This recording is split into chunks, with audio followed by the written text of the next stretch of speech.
পরিচয়ের পরে আপনারা যে হাততালি দিলেন, এই পরিচয়টা আসলে আমরা চাই না। আমরা এই পরিচয়টা অন্য কারো আরো এটাও আমরা চাই না। একজন ভিকটিম পরিবার ঘুমের, আপনারা দেখেছেন এখানে আমার অন্য বোনরা, অন্য ভাইরা, মায়েরা যাদের গত এক যুগের বেশি সময়ে এইভাবেই কাটছে। ওই ভাইদের খবর পাবো কিনা জানি না। আসলে আশাটা প্রত্যেকটা পরিবার আমরা আশা এখনো করি। আর রাষ্ট্র কর্তৃক যখন কোনো এত বড় মানবাধিকার লঙ্ঘন হয় রাষ্ট্রের শুধুমাত্র ক্ষমতায় থাকার জন্য, আর যাদেরকে ব্যাপকভাবে যে গুম খুনের মধ্যে নেওয়া হয়েছে তারা ছিলেন বেশিরভাগই অপোজিশন পলিটিক্যাল পার্টির অ্যাক্টিভিস্ট, 95% মানুষ।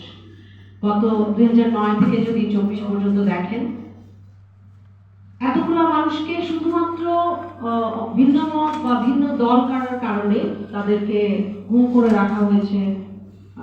বাংলাদেশের আইন প্রয়োগকারী সংস্থা, যে বাহিনী আসলে আমাদের ট্যাক্সের টাকায় চলে, সরকারকে ক্ষমতাসীন রাখার জন্য সরকারি মহল দ্বারা এই ইললিগাল কাস্টডিতে আমাদের ভাইদেরকে নিয়ে যায়। তো আমাদের এই মায়ের ডাক প্ল্যাটফর্মটা সবগুলো ভিকটিম ফ্যামিলি, আমরা যারা এনফোর্স ডিসঅ্যাপিয়ারেন্সেস আর এক্সট্রা জুডিশিয়াল কিলিং এর, আমরা অনেকদিন একসাথে, একযুগ, অনেকটা সময়, এবং তৎকালীন সরকার ক্ষমতায় থাকার সময় আর আওয়ামী লীগ যখন ক্ষমতায় ছিল, আপনারা জানেন যে কোনো একটা কথা সরকারের এগেইনস্টে বলাটারও অনেকটা কষ্টসাধ্য ছিল। সেখানে রাস্তায় দাঁড়িয়ে বিচার চাওয়াটা, আমার ভাইকে ফেরত চাওয়াটা, আমার মনে হয় যে প্রত্যেকটা পরিবার এখানে যারা ভিকটিম, আমরা মায়ের ডাকের প্ল্যাটফর্মে এবং বাইরেও যারা, তাদেরকে আমি আসলে বলতে চাই যে তাদের অনেক অনেক অনেক সাহস, অনেক অনেক আশা, যেটা তাদেরকে এই জায়গায় নিয়ে আসছে। আমাদের সাথে অনেক মানুষ প্রথম থেকে ছিলেন, অনেক মানুষ হয়তো কথা বলতেন না ভয়ে, তাদের যদি আবার গুম করে ফেলা হয়। যারা অনেক সাহসী মানুষগুলো ছিলেন, আমি প্রথম থেকে মায়ের ডাকের সাথে, তাদেরকে আমি অবশ্যই ধন্যবাদ জানাই। তারা আমাদের জাফরুল্লাহ ভাইয়ের মতো অনেকজন আমাদের মাঝে এখন নাই, তাদেরকে আমি অবশ্যই আমার আন্তরিক ধন্যবাদ জানাই। কারণ মায়ের ডাকের এই 12 বছরের যাত্রাতে তাদের মতো কিছু মানুষ, খুবই খুবই খুবই কম কিছু মানুষ আমাদের সাথে ছিলেন। আমরা সাহস করেছি আমাদের পায়ে দাঁড়ানোর জন্য, আমরা কন্টিনিউয়াসলি ক্যাম্পেইনটা করে যাওয়ার জন্য। আজকের এবং আমাদের পরিবারগুলোর অবস্থা যদি আপনাদেরকে বলি, যে আমরা কিন্তু কেউ, প্রত্যেকটা পরিবার অবস্থা এবং সিনারিও যেগুলো ফেস করে এসছে, যেই হ্যারাসমেন্টগুলো ফেস করে এসছে, খুবই কমন টাইপের। এবং প্রত্যেককে যেমন কারোই কোনো মামলা নেওয়া হয়নি, জিডি নেওয়া হয়নি, ডিফারেন্ট বাহিনী দ্বারা হ্যারাসমেন্ট করা হয়েছে বিভিন্নভাবে। এবং ছেলে যারা ছিলেন পরিবারের, তাদেরকে যেন ধরে নিয়ে যাওয়া হচ্ছে, হুমকি দেওয়া হচ্ছে। এবং সোশ্যালি যারা আওয়ামী লীগের নেতৃত্বাধীন, আপনারা জানেন, ইভেন আমার বাড়িতে যখন ভিকটিম ফ্যামিলিরা থাকতো, আমরা বসতাম একসাথে, কেউ আসলে বাইরে হচ্ছে অনেক সিকিউরিটি এজেন্সির মানুষজন ঘেরাও হয়ে যেতেন।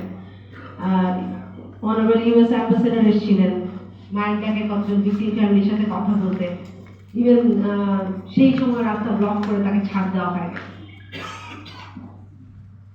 বিচার আইন প্রয়োগকারী সংস্থার যে কাজ বা বিচার বিভাগের যে কাজ ছিল, আর সরকার যন্ত্রের যে কাজ ছিল, আসলে পুরো প্রক্রিয়াটা এরা সবাই মিলে যে মেকানিজমটা কাজ করেছেন, সেইগুলারই ফলস্বরূপ আসলে আমরা এই যে গুম আর খুন, একরকম চরম মানবাধিকার লঙ্ঘনটা দেখতে পাচ্ছি। তারা পুরো সরকার যন্ত্র এবং আইন বিভাগ, বিচার বিভাগ এবং সবগুলো সংস্থা সব সম্মিলিতভাবে এই কাজগুলো করেছে।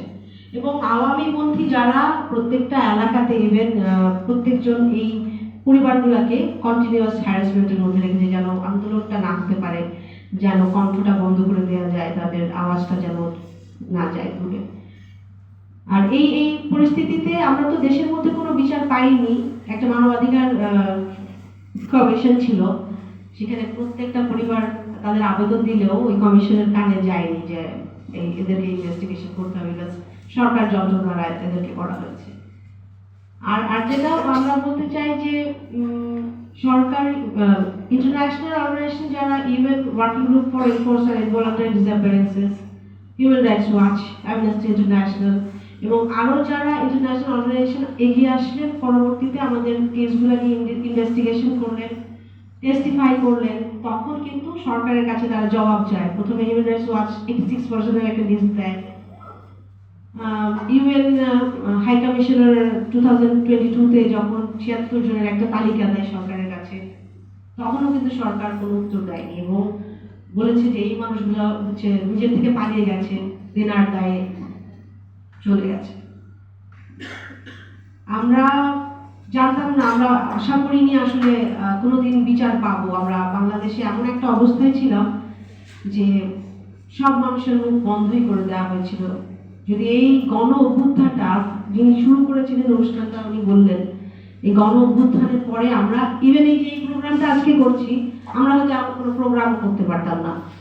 গুম খুন নিয়ে আপনি দাঁড়াবেন, কথা বলবেন এবং একটা জায়গায় নিয়ে আলোচনা করা হবে, এটার কোনো মানে ইখতিয়ার কাউকে তখন দেওয়া হতো না, করা হতো না। আমাদেরকে কোনো হল বুকিং দেওয়া হতো না। আমরা যদি রাস্তায় ছবিটা নিয়ে দাঁড়াতাম, আমাদেরকে দাঁড়াতে দেওয়া হতো না। আমি এতজন শহীদ ছাত্র যারা, জনতা যারা, যাদের প্রাণের বিনিময়ে আমরা এই নতুন বাংলাদেশে এসেছি, এই গণ অভ্যুত্থানের ফলে আমি তাদের প্রতি অপরিসীম কৃতজ্ঞতা জানাই এবং আল্লাহর কাছে দোয়া করে তাদেরকে আল্লাহ বেহেশতের সবচেয়ে ভালো জায়গায় রাখুক। আমি চিন্তা করি যদি এরকম মানুষগুলো কখনো থাকতো 2013-তে, তাহলে র্যাব যখন আমার ভাইকে মেটাল রড দিয়ে মেরে ভ্যানে তুলে নিয়ে যায়, কালো মাস্ক পরায়, হয়তো আমার এই ভাইগুলোর সাথে আমি যে রাস্তাটা বন্ধ করে দাঁড়াতে পারতাম। র্যাবের যে টিএফআই সেলে আমাদের ভাইদেরকে রাখা হয়েছিল, আমরা পরবর্তীতে শুনতে পাই, হয়তো এই সাহসী ভাইগুলা, এই সাহসী মানুষগুলা, এই ব্যবস্থাটা যদি আমরা থাকতো, আমরা হয়তো গেট ভেঙে ঢুকে ওই সেলগুলা থেকে আমার ভাইদেরকে নিয়ে আসতে পারতাম। এবং এরা আমাদেরকে এখন সাহস দেয়, বিচার চাওয়ার সাহস দেয়। আপনারা দেখেছেন কিন্তু গভর্নমেন্টের সময় আমরা কিন্তু খুব কম সময়ের মধ্যে একটা কমিশন পেয়েছি। আমি এই জন্য তাদের সাধুবাদ জানাই, যেখানে আমরা কিন্তু কোনো বিচারের পর্যায়েই ছিলাম না। আমরা সাধুবাদ জানাই আজকে যেই কনভেনশনটা সই হয়েছে, এটা প্রক্রিয়াধীন হয়ে আসতে, ডোমেস্টিক লতে আসতে হয়তো একটু টাইম লাগবে, কিন্তু তারপরেও শুরু তো হয়েছে। প্রথমে আমরা তাদেরকে এই জন্য ধন্যবাদ জানাই। শেখ হাসিনার সরকার 5 আগস্টে চলে গেছেন, কিন্তু শুধুমাত্র 3 জন ছাড়া যারা গুম ছিল